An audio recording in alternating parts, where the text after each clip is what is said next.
Mon style de vidéo, je l'aime bien. Passer environ une dizaine de minutes à décortiquer un animé pour comprendre en quoi est-ce qu'il est bon ou pas, c'est vraiment kiffant et je veux continuer. Mais faut avouer que mon type de montage et d'écriture m'empêche d'être aussi régulier que je le voudrais. Et je pense que ça se voit que j'essaye toujours de parler d'un max de trucs différents, quitte à dévier un peu du sujet initial. Et il y a vraiment beaucoup de trucs dont j'ai envie de parler, mais où j'ai pas suffisamment de trucs à dire pour en faire une vidéo entière. Du coup, c'est comme ça que j'ai eu l'idée de ce concept, où je ferai une courte critique de plein d'animés sortis durant une année prise au hasard. Et je me prive pas de revenir sur une année dans une autre vidéo. Dans une année, des animés, il y en a beaucoup. Et j'essaierai d'en choisir des pas trop connus. Le but ici, c'est en priorité de vous faire découvrir des trucs. Parce que bon, une présentation courte de Dragon Ball ou Naruto, qu'est-ce qu'on en a à foutre sérieusement? Et oui, c'est un titre un peu putaclic. Mais si c'est le seul moyen pour vous faire vous intéresser à autre chose que les animés récents, j'hésiterai pas à recommencer. Bref, on commence par le film d'animation X, adapté du manga du célèbre studio Clamp, que vous connaissez sûrement pour avoir fait les chara design de Code Geass. El famoso mecha aimé par les gens qui n'aiment pas les mechas. Parce que c'est pas pareil, c'est psychologique, tu vois. Mais la putain de grosse chatte à vomir les reines des putes, vous vous rendez compte de ce que vous dites? Du coup, je l'appellerai X-Clamp pour me faire mieux comprendre. Alors oui, je triche un peu. En vrai, il est sorti en 96 au Japon. Mais pour le reste du monde, c'était en 2000. Donc on va dire que ça compte pour cette fois. L'histoire est celle de Kamui Shiro, un jeune garçon vivant avec sa mère. Un jour, à cause de l'éveil des pouvoirs de son fils, elle décide de se faire brûler. Juste avant de mourir, elle dira à son fils de retourner à Tokyo, la ville de son enfance, pour accomplir son rôle dans la bataille qui opposera les dragons de la terre aux dragons du ciel. Bataille qui décidera du sort de la terre. Avec d'un côté ceux voulant éradiquer l'humanité pour sauver la terre qui se fait progressivement détruire par cette dernière, et de l'autre ceux voulant protéger les humains. Parce que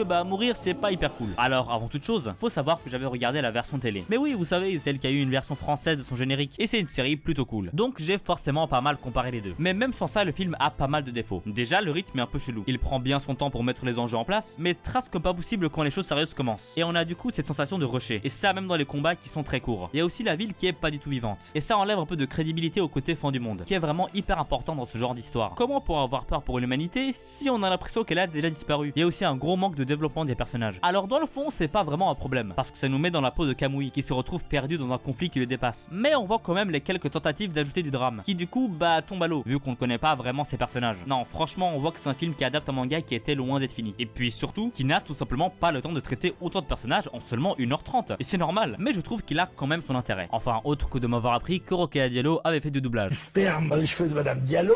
Déjà, c'est beau. C'est même magnifique en fait. Note spéciale pour le travail sur les destructions de villes, qui nous font bien comprendre la portée de cet affrontement. Et même si je sais qu'il plaît pas à tout le monde, j'accroche beaucoup au style affiné de Clamp. Les affrontements sont certes courts, mais bien plus spectaculaires que dans la série. D'ailleurs, ils sont aussi bien plus violents. C'est pas un film pour les fragiles. Petite merde trouillarde. D'ailleurs, je rappelle que c'est basé sur un manga shoujo et qu'il est apparemment tout aussi gore. De quoi briser vos idées reçues. Le fait que le film n'ait clairement pas le temps de raconter son histoire est évidemment un défaut assez important, mais ça semble avoir en quelque sorte forcé l'animé à avoir une réalisation bien plus inventive, à utiliser une narration bien plus visuelle que textuelle, du moins comparé à la série. Et ça donne des scènes vraiment belles à regarder. Puis en fin de compte, même si le côté mort de la ville empêche effectivement le film de bien transmettre les proportions de cette bataille, faut avouer que ça rajoute un aspect prophétique et messianique assez grisant, et qui plus est totalement approprié, vu la nature du combat et l'influence de l'apocalypse selon Saint Jean, avoué par les auteurs du manga eux-mêmes. Et au final, le message écologique et civilisationnel est bien plus percutant au vu de la conclusion. Parce que ouais, en fait, le manga d'origine est en arrêt depuis 2002, pour différentes raisons. Et donc, les deux versions animées ont des conclusions totalement différentes. Bon, celle de la série pue la merde. La série reste très cool, hein, mais voilà. Par contre, celle de la série s'en sort plutôt bien, même si elle aurait pu être mieux amenée. Mais il y a aussi l'ambiance générale qui me fera peut-être revoir ce film. Cette patte graphique particulière des années pré-2000, mêlée avec cette violence exacerbée, le place clairement comme un représentant de cette vague d'anime gore, qui avait eu lieu dans les années 80 et 90. Et rien que pour ça, je vous le conseille. C'est vraiment le témoin d'une certaine époque dans la japanime. Et pour placer 2 mots sur le réalisateur Rintaro, je vais faire court. Regardez son Metropolis. C'est l'adaptation d'un manga de Tezuka, inspiré par un film allemand du même nom qui est un pionnier de la SF, et que je vous conseille de voir aussi d'ailleurs. Et en plus de ça, t'as Otomo, soit Monsieur Akira, qui travaille dessus. Voilà, je pense que ça parle de lui-même. Et pour justement continuer un tout petit peu sur les vieux trucs gore, Amon Apocalypse of the Devilman est un OAV de 45 minutes adapté du manga de Gonagai. Il s'agit, selon MyAnimeList, d'une œuvre indépendante, et elle peut effectivement se suffire à elle-même. Mais elle peut aussi être considérée, malgré le changement de chara design, comme une sorte de suite à la série de 2 OAV de 50 minutes qui avait vu le jour une décennie plus tôt. Série qui était donc composée de Devilman the Bird, sorti en 1987, et de Devilman the Demon Bird, sorti lui en 1990. Donc on va en profiter pour parler de ces deux-là aussi. J'ai de toute manière pas énormément de choses à dire sur chacun d'entre eux. D'abord, Devilman the Bird. On nous raconte donc l'histoire de Akira Fudo, un lycéen particulièrement sensible qui va se retrouver, à cause de son vieil ami Ryo qui vient de perdre son père dans des circonstances étranges, entraîné dans une histoire impliquant des démons. Cet OAV ne retrace donc qu'une toute petite partie de l'histoire originale, celle de la naissance du Devilman. C'est aussi celui qui se rapproche le plus de la version de Yuasa, avec laquelle j'ai moi aussi découvert l'univers. Et c'est aussi ce qui, selon moi, le rend moins intéressant que les 2 autres OAV. J'ai vraiment l'impression que ce premier épisode n'a pour seul objectif que l'installation de l'univers et des personnages. Et ça peut avoir du sens dans le cadre d'une série qui s'étendra sur une dizaine d'épisodes, mais pas pour un truc de 2 épisodes n'adaptant que des petites parties d'un manga, surtout quand la suite peut très bien s'apprécier toute seule. Résultat, on se retrouve avec des dialogues beaucoup trop explicatifs et surtout occupant une trop grande partie de l'épisode. Mais en dehors de ça, ça reste sympa. L'action est plutôt bien foutue, l'univers horrifique est assez bien retranscrit, même si ça penche pas mal vers le nanar et le kitsch par moment, et j'aime bien la patte visuelle. Ensuite, on a Devilman The Demon Bird. Bon, pour le résumé, en gros, ça se passe juste après le premier OAV. Akira est devenu Devilman, t'as des démons qui cherchent la baston, bah du coup, il y a des bastons et puis voilà. Cet épisode est vraiment un cran au-dessus. On sent que le réalisateur, Umanosuke Lida, a mieux compris les caractéristiques de son format depuis le premier OAV, qui était sa toute première réalisation. Même si évidemment c'est plus simple maintenant que toutes les bases sont posées, il avait quand même plusieurs occasions pour se perdre dans le surplus de texte informatif. Mais il a su éviter ça et c'est bien joué. On se concentre bien plus sur l'aspect action et horrifique. Surtout horrifique en fait. Il y a vraiment un plus gros travail de mise en scène de ce côté. Et même si évidemment vous n'allez pas non plus vous chier dessus, j'avoue avoir un peu frissonné devant certaines scènes. Mais bon, ça c'est personnel. Le OAV en profite aussi pour un tout petit peu creuser l'une des thématiques de Devilman, celle de l'humanité chez les démons. Et ça c'est plutôt cool vu comment le premier épisode était vide de ce côté. Et pour finir, on a donc Amon, Apocalypse of the Devilman. Et c'est plutôt dur d'en parler sans spoiler l'une des plus grosses révélations du manga, vu que l'OAV s'ouvre littéralement sur la révélation. Donc pour me faire comprendre par ceux qui connaissent, c'est le moment du gros twist à la télé. Je pense que vous avez deviné de quoi je parle pour la majorité. Cet épisode est à mon sens le meilleur des trois. Et je comprends vraiment pas sa moyenne dégueulasse sur My Enemy List. Déjà, je trouve que le changement de chara design est plutôt bénéfique. Surtout pour le Devilman qui est bien meilleur que dans la duologie originale. Même si c'est vrai qu'il s'accordait plutôt bien à l'aspect un peu kitsch. Et justement, ce côté parfois ridicule des deux épisodes précédents a aussi presque totalement disparu. Enfin, à part au début où t'as un personnage qui se bat littéralement en envoyant de l'acide par ses seins. Mais qu'est-ce que c'est que ça? Vous êtes sérieuse